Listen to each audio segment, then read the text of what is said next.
It's Friday Night Live with Vince, pregame, postgame show.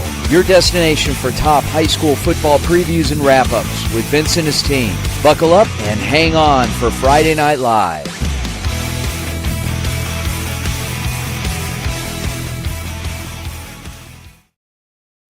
Good evening, ladies and gentlemen. Welcome back to Friday Night Live, presented by the Varsity Sports Show. It is our post-game show after a full night of high school football that had all the drama and rain delays and everything else, which is also why we were a little delayed starting our show tonight. But it's great to be here. Vince D'Alicio here with our co-host from earlier in the evening, Devin Blankenship in Phoenix, and Matthew McCord in Mesa. Devin, Matt, how's it going? It's going good. Going good. Had a fun night of football. That's for sure. Yeah, it's been a good night. Good thing the weather barely held off, but it held off. Nonetheless, we got some football in, and that's what's most important. Exciting stuff. And we've got a lot of good things to talk about tonight. Actually, first thing we're going to do is we're going to kick it off and head back out to East Texas, where it is 12:18 a.m. With our very own J.R. Lambright. Let's take it out to J.R. and Matt. Take it away, gentlemen. Hey, how you doing, Matt? How are you, JR? Woo! It was quite a game out there at Coleman's Mill and West Sabine. All right, so West Sabine puts up 51 on Combs Neal. Really just takes it to them. I mean, you said there were a really good player on Combs Neal, though, that played three positions and played a lot of the game. That's really important, but nonetheless, it was a really dominant win for West Sabine. So can you talk us through how the game went a little bit? Well, by the first half of the game, they had already put up 30 some odd points, West Sabine, and then by the second half, they just kept going. And then when it got to the fourth quarter, of course, they just ran out the clock. I mean, the fourth quarter went by really, really fast. By 9:30 p.m. here, Central Time, that was game. Right, and then we'll talk a little bit about your player of the game as well. So you shouted out a player that played three positions in the game and played most of it. What can you maybe say about his productivity throughout the game? Dean Yates for Yates. Coleman's Mill, number 4. He, man, that player's got some heart. Like every game, and like West Sabine was taking it to him. The guy weighs like $147. He's playing quarterback. He's playing running back. He's playing cornerback or free safety. I can't remember which. Yeah. Like, I mean, nonetheless, 2 out of 3 lanes, offense and defense, half the game. That's a lot of heart right there. Even with weighing $140, that's funny. But nonetheless, I mean, a pretty lopsided game. Good job on you to really go out and take notes at it and go out and get a lot of in-person experience with it too. So that's a great job, JR. Thank you for the insight from Texas. We really appreciate it. We'll see y'all around. All right. Thanks, JR. Good stuff. Okay, JR Lambright from East Texas. We're going to head it down to Tucson, Arizona. We're going to bring on our very own Kira Aronoff with Devin. Take it away. Hello. How you doing, Kira? I'm doing good. How are you? I'm doing good. A little bit of a lopsided game down there in Tucson tonight. Yeah, 44-3, I think, was the final score. Yeah. Did you see anything that Ironwood did that they can kind of take moving forward any good at all, or was it kind of just all desert? That's a good question. I actually want to talk about that a little bit. I mean, I think their defense still put up a good fight. There was a couple field goal blocks that they kind of put through. So I think that was a good job on their part. Obviously, Desert Mountain's offense is kind of lightning over there. They're kind of going hard. So they put up a good fight. I think the score, can always say one thing, but, watching the game, they did put up a good fight. They did a couple blocks. I think they had a sack as well. So yeah, I think they put up a good fight, but unfortunately kind of a wipeout tonight. Yeah. Did you have any player of the game that you wanted to kind of talk about? Yeah. So we wanted to talk to we talked to Kai Chen, and then Also, Easton Connor was a big player tonight. Talking to Kai-chan was really cool, though. He also shouted out Easton Connor. I think they're kind of a cool duo there. I think they're inspired by each other, clearly. But yeah, I think they both kind of worked really hard. We also had, I think, a total of, I want to say 5 touchdowns tonight, and then 2 interceptions, I want to say. So they played a good game. But yeah. That's very exciting. Well, thank you for joining us, Kira. Hope you have a great rest of your night. You as well. Thank you. Thank you. Have a good night. Awesome. Nice work. Big win for Coach Conrad Hamilton and his Desert Mountain Wolves team down in Tucson tonight as they defeat Ironwood Ridge. Big win for them. We'll hear from Coach Hamilton tomorrow morning on the Varsity Sports Show on AM 1060 at 9:15. Let's take it now. I think we're going to head over to, what do we have next? We have Greg Graves with us, who's going to be joined by Matt. Take it away, Matt. What's up, Greg? How are you? Good. How are you, Matt? Good. So Horizon, coming off a triple OT loss last week, had a big game tonight against Cactus Shadows, one that was very important. Kind of talk us through what you saw a lot throughout the game. Yeah, I mean, it was a battle on both ends to literally the final whistle. Horizon essentially won on a blocked PAT after a 75-yard scramble by Cactus Shadow. And, I think for Horizon, the key takeaway was they didn't go in with their quarterback because he was sick, and the running game was just one of the best performances, I've seen at any level. Impressive. And then, with Horizon, you talked about the running back. There's kind of a 2-headed, 3-headed monster that they kind of run back there as well. Who was the one that stood out to you tonight? Yeah, obviously Bodie Zamorano was our player of the game. He was the standout. But honestly, a special shout out to just want to make sure I get his name right here. Yeah, Dylan Brush. He was kind of the yin and yang, as Coach put it, to Bodie tonight, and they were unbelievable. Did the receiver Klopfenstein had a big imprint on this game?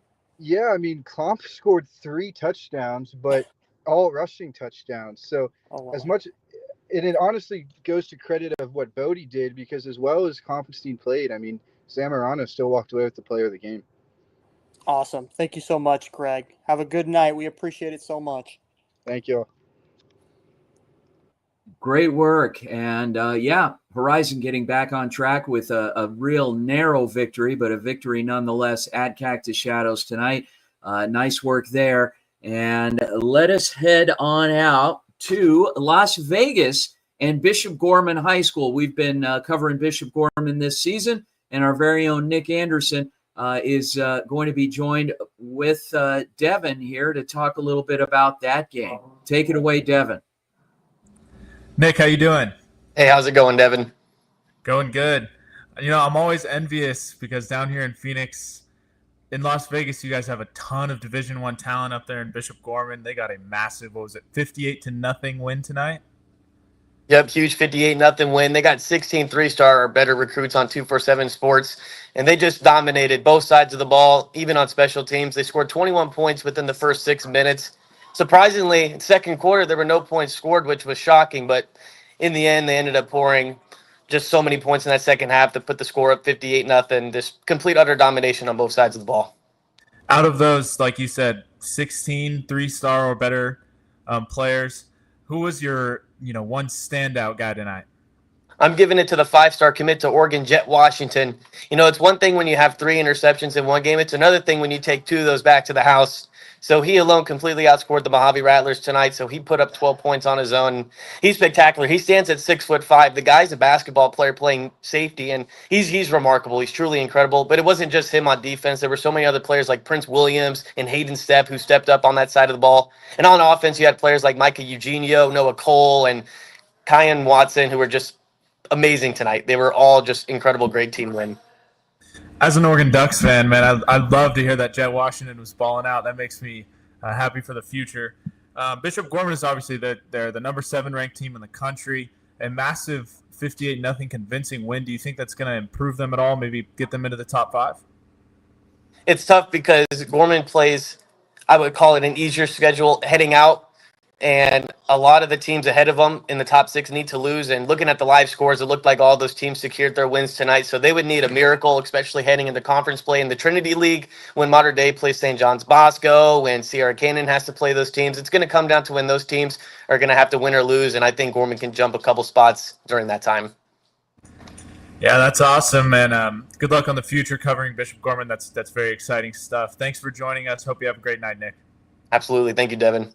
Great job, Nick Anderson out in Las Vegas. Nick, the best of the best, and did a great job tonight on the call with Bishop Gorman's big win over Mojave. We are going to send it back out to Texas, and our Big 12 insider, Manav Gupta and Matt are going to talk a little bit about how some of those recruits that are big in the eyes of the Arizona schools performed tonight. So take it away, Matt. What's up, Manav? How are you? I'm doing great.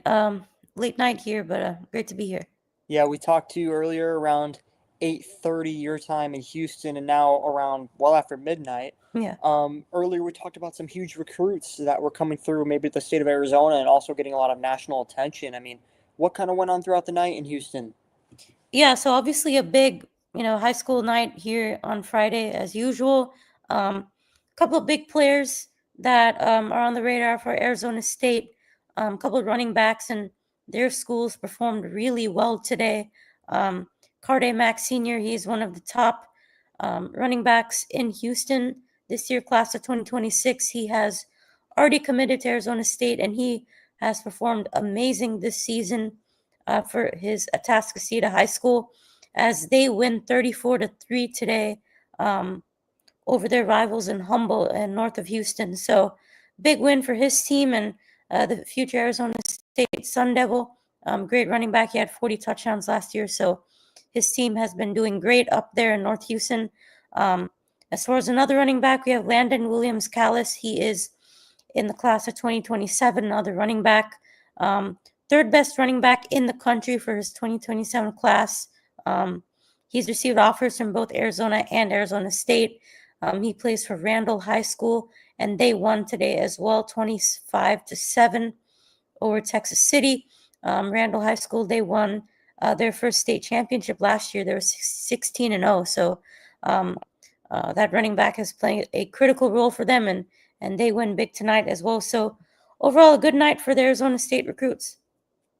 Awesome, a great night. Love to hear Arizona State recruits doing well. Yeah. I mean, other than them, are there any, big name maybe players or big name schools in Houston that had some big wins throughout the night? I mean, yeah, you'll typically see teams out in the west of Houston win, like Bridgeland and teams like that. A lot of NFL players have come out of Atascocita High School, like I mentioned earlier, with Carde Mack. I think Arizona State's doing really well in terms of getting talented running backs. Right here, I think their depth is going to be looking really good for the next couple of years, especially with the talent out of Houston. That's great, Manav. We appreciate your insight so much, all the way from Houston, too. We know it's a late night, so Yeah, we'll let you do your thing and get on with the night. So we appreciate it so much. Have a good one. you too. Thank you. Nice work, Manav Gupta, doing a great job for us. And that being said, let us now take it out to Alhambra High School here in Phoenix, where we had the Viva Varsity Spanish broadcast tonight. Alhambra hosting Carl Hayden with Jorge Guajardo and the newest member of our team, Sebastian Mata. Take it away, Devin. Jorge, Sebastian, how you guys doing? Good, and you, Devin? Doing well, doing well. I wish we could get on here and talk about how exciting of a game you guys had tonight, but it looked like Carl Hayden kind of took it to him. Was there anything that you saw from Alhambra that they can maybe take moving forward to get better? Not a lot, Devin, to be honest. Pretty much everything was bad. The body language, especially towards the end. It looked like they were giving up a little bit, to be honest. It was tough. The whole game was really just a blast from the beginning for the Falcons, for Carl Hayden. Alhambra actually did lead in this game 2-0 after a quick safety. So that was like their one shining little piece of hope, but not a lot, I think, to take away from this game moving forward. Yeah, it's hard to keep the attitude's up when you're kind of getting dominated like that. But was there any players that you want to choose for kind of a standout player of the game that you want to let us know about? Yeah. For sure, yeah. The quarterback for Carl Hayden, he was definitely a very good player. He made some really good plays, and I felt like he really defined the game, especially by the end of it. He was making some really good plays. Right. Obviously, we're here to talk about, Friday night sports, Friday night football, but I actually wanted to ask you a question about Viva Varsity, new to the Varsity Sports Show. What does it mean for you guys to kind of bring your knowledge of football and bring awareness of football to the Spanish-speaking community?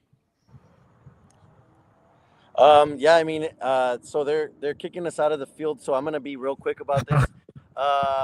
It's just a pleasure to be able to bring a language to a market, that's relatively untapped, especially in a real Latin mixed area like Phoenix.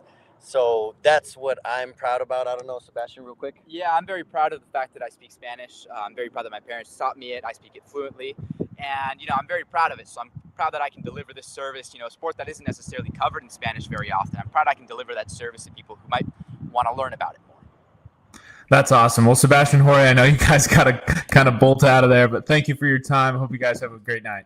Thank you. Great job, you guys. And welcome to the team, Sebastian. Nice work. Thank you. Appreciate it. All right, you guys. Be safe. Okay. Great job tonight. Let us now, we're going to take it up to Sacramento, California with our very own Rodolfo Gomez, who had a chance to see another game tonight. And take it away, Matt. Hey, Rodolfo, how are you doing? Good, Matthew. How's it going? Good. We knew you were out at the Wood Creek versus Vista Del Lago game, and Wood Creek just took it to them, 45-14. I mean, what really stood out to you about that Wood Creek offense tonight? Man, let me tell you, at the beginning, it was a very close game. Actually, Vista Del Lago came out on top, and it was a back and forth game. Then all of a sudden, around the second quarter, with 6 minutes left, I was talking about number 9. Isaiah Melendez. He literally took a 75-yard rushing touchdown. It was electric. The crowd went absolutely ballistic. Then after that was the breaking point of the game. They just kept piling it on. Then the third quarter began. Their first play, it was electric, and they kept going after that. And I mean, Vista Del Lago couldn't handle them. Was there anything to you about Vista Del Lago when the game was close that you feel like they were doing kind of well that kind of just got away from them? Yeah, they were playing both well offensively and defensively the first 2 quarters. But then all of a sudden, after, like I said, that rushing touchdown, they just fell apart. They were playing very tight. They were keeping their rushing game very low, and their passing game also, which they both rely on those offensively. But after that rushing touchdown, I mean, everything's changed, and all of a sudden they let the floodgates open. So, when it comes to Wood Creek, we know about the 75-yard rushing touchdown now, but was there anyone else on that offense that kind of stood out? Quarterback, receiver, maybe? Man, let me tell you, this was a one man's game, and I'm telling you that this man, Josiah Melendez, he was everywhere. He was playing both the cornerback defensively, and he was being the QB offensively. He was absolutely everywhere. And also, another thing to mention, there was also a Sierra College recruit, which is a junior college around this area, that was there. I was able to talk to them, and they were looking for him exactly, and other players. But there were some other players I talked about, but they were hurt, so they didn't play today. So it was basically just a one-man show today.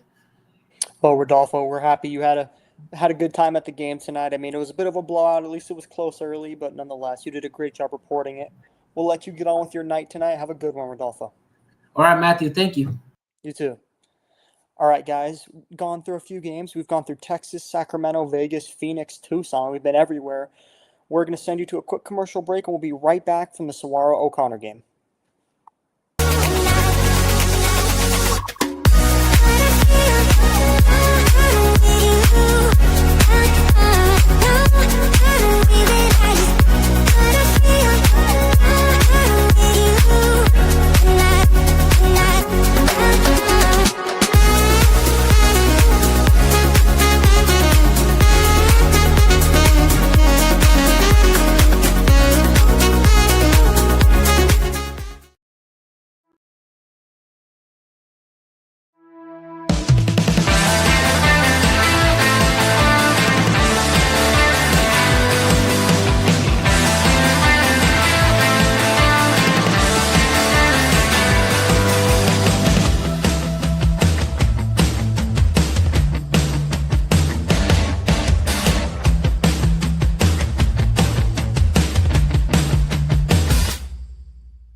What's up, everybody? It's Rob Blackney, Medicine in Motion, out here in Paris.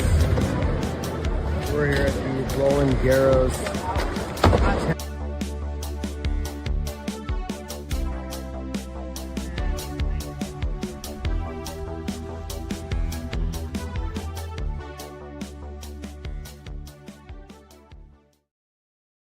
Hey fans, Vince with the Varsity Sports Show. You've had the rest. Now treat yourself to the best Japanese grill in Arizona. It's the Boss. Boss Bachi Japanese Grill in Mesa. Grilled shrimp, steak, and all the best veggies with or without a twist of spice. Sure to please everyone. Dine in or take out. Located at University and Country Club in Mesa. Open daily. 602-859-3759. The Boss. Boss Bachi. Hablamos Español.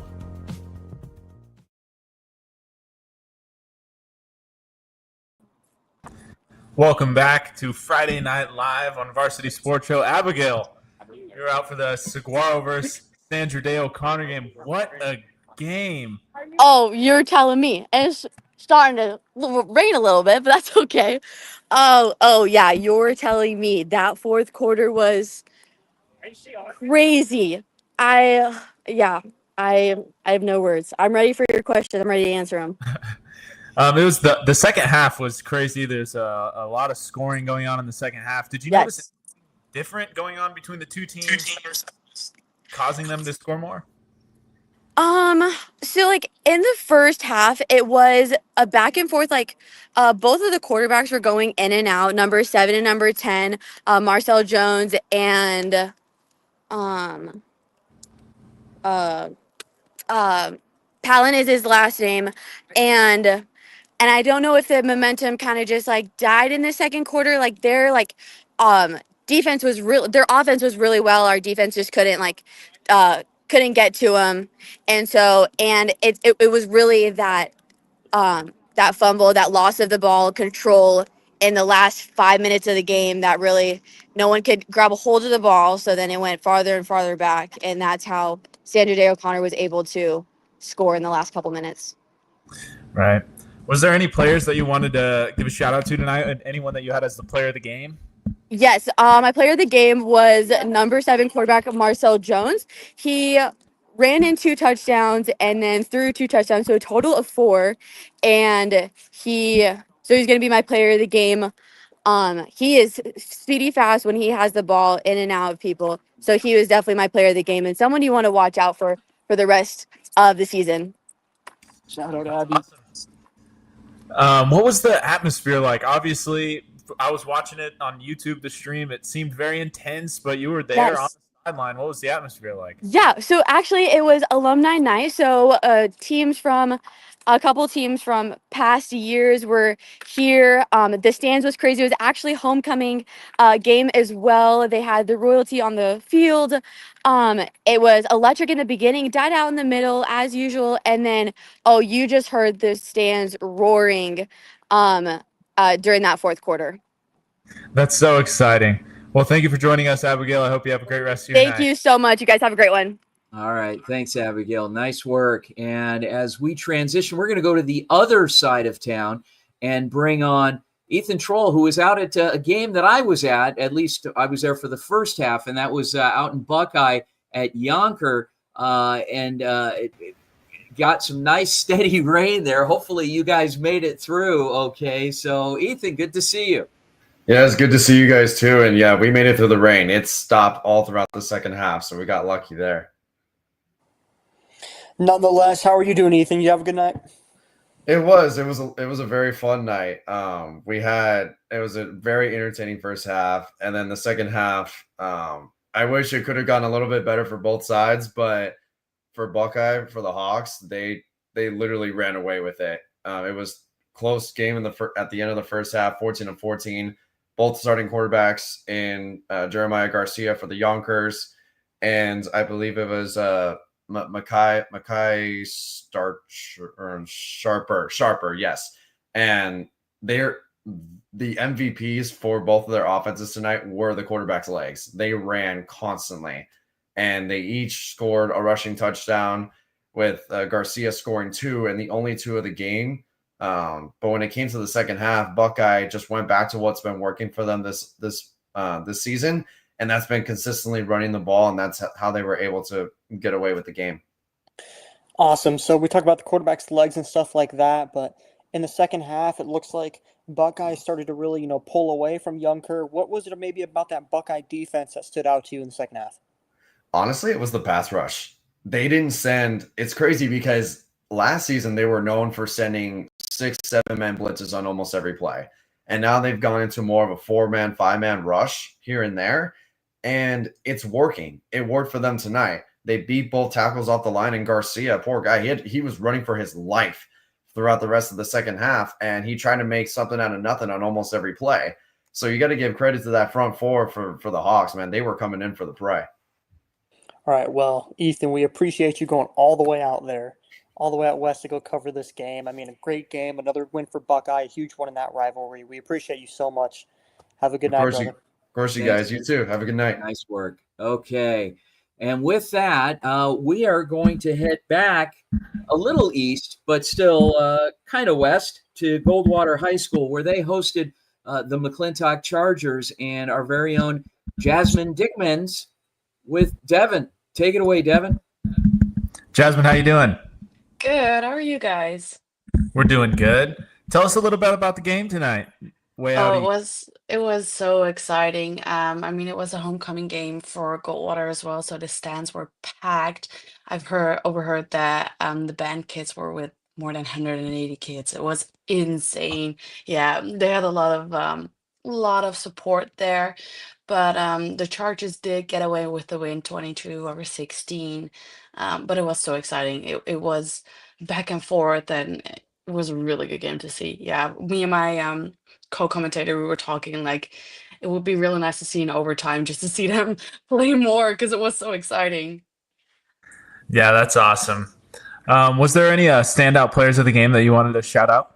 Yeah, so for us, it really was CP Parsons for the Chargers. He is number one. He played an amazing game, running lots of balls, running through the defense of the Bulldogs, and taking so many hits and still being able to keep going, keep fighting up until the last minute. That was amazing to see.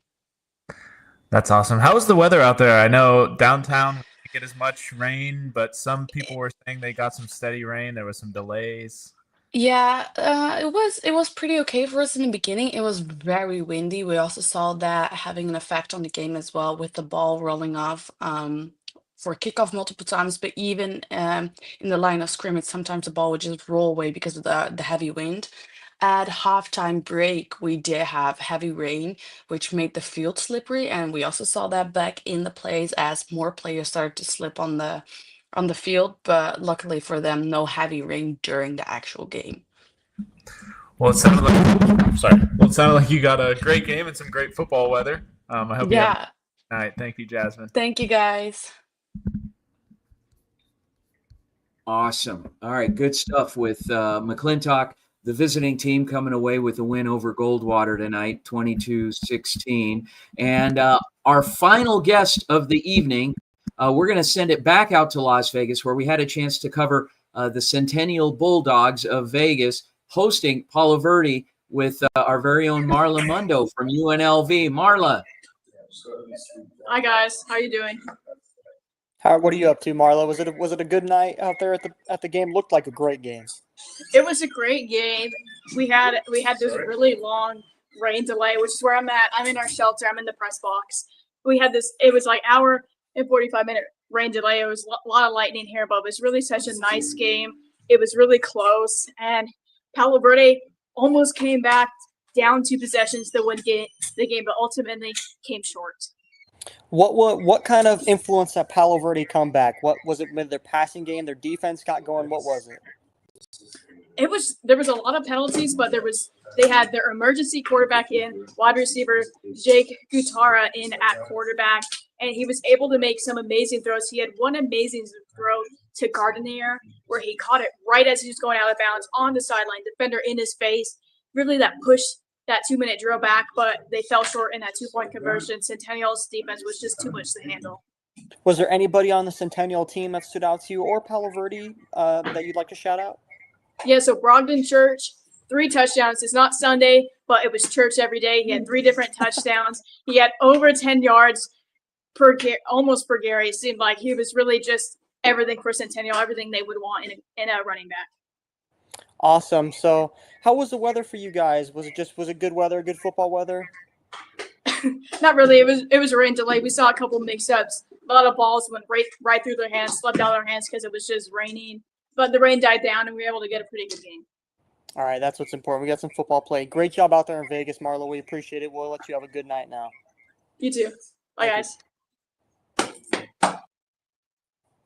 All right, so just going out to Vegas to cover Centennial and Palo Verde. We'll be right back after this commercial break. We'll see you guys here in a few minutes.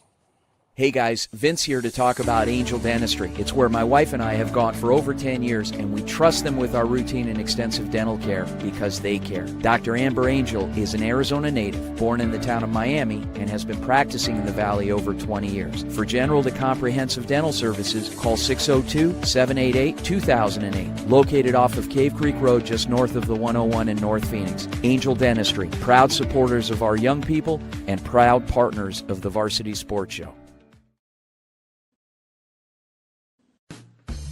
APAC is your one-stop source for all your automotive and heavy-duty air conditioning parts, supplies, and equipment. They're family-owned and have been the Valley's go-to for all your auto AC needs since 1982. Whether it's for your everyday or vintage car, commercial, or off-road vehicle or equipment, APAC has you covered. Call APAC, AAPAK, the AC experts at 602-254-1116 and ask for the Varsity Special to get 10% off your purchase.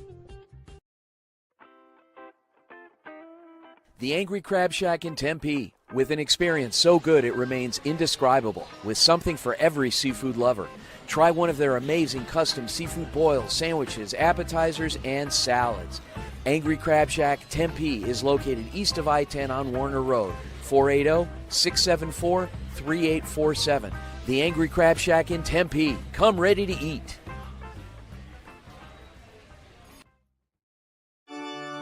Hello, Varsity Sports Show family. I'm Tommaso Perez from ASU. Join me as I bring you inspiring sports stories and updates from our Catholic schools, where faith, tradition, and athletics come together. Catch me live on KDOS 1060 AM Saturdays from 9 to 11 and during Varsity Sports Show game broadcast.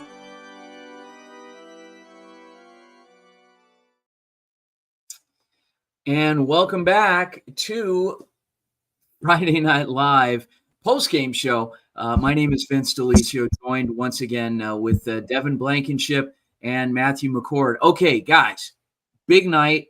Obviously, we had some weather issues, but we got through the night.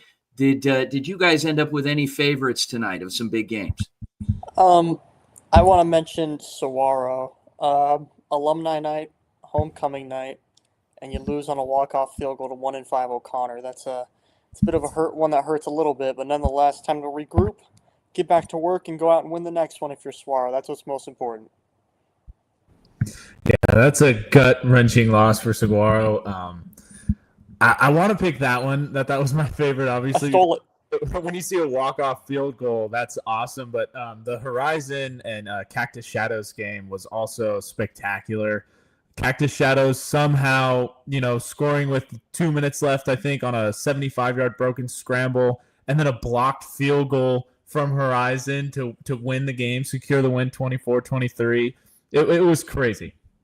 I think us covering Yunker and Buckeye is really cool. Buckeye came away with a win. I think it's really important to that Yunker High School especially as well for us to come out and, kind of spread attention to their games. So it's something kind of cool way out there west, and I'm sure they really appreciate it. So I think that's really cool to highlight a good rivalry. Yeah, I wanted to give a special thank you to Yunker Athletic Director Jackie Garcia, who's been a real advocate in getting us out there, and we appreciate that. And while tonight didn't quite go their way, the stands, the community, the whole town of Buckeye showed up at that game. And the irony of it is that Yunker was the better team coming in tonight, and they have never beaten Buckeye. and that streak got extended tonight. Buckeye came away with a win pulled away in the second half, won by a couple of scores.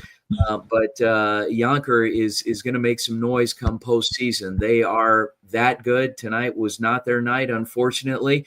But thank you again to the Buckeye community for welcoming us, allowing us to do our pregame show there, and to get through our broadcast. Had some technical glitches early on with connectivity, and once we got that settled, things were pretty seamless. So thank you again.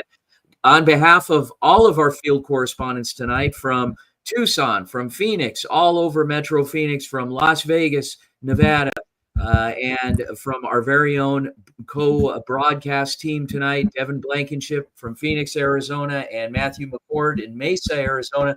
My name is Vince DeLisio. We'll see you tomorrow morning on the Varsity Sports Show, AM 1060 KDUS Arizona, 9 to 11 a.m. Have a great night, everyone.